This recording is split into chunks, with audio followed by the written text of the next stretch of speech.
তো এই যে হচ্ছে চিকেনটা একটু রেজালা টাইপের চেষ্টা করেছি, তবে আলটিমেটলি হলো কি না কে জানে।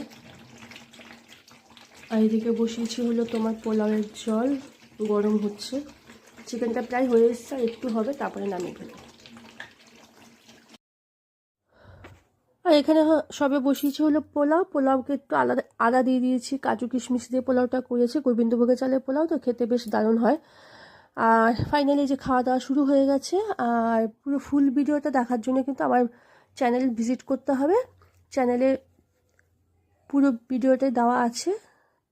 তো আজকে মেনুতে ছিল তোমার পোলাও, চিকেন, বেগুনি, চাটনি, পাঁপড়, তার সাথে ছিল পনির। তো যারা এখনও দেখোনি তারা কিন্তু চ্যানেলে গিয়ে পুরো ভিডিওটা দেখতেই পারো।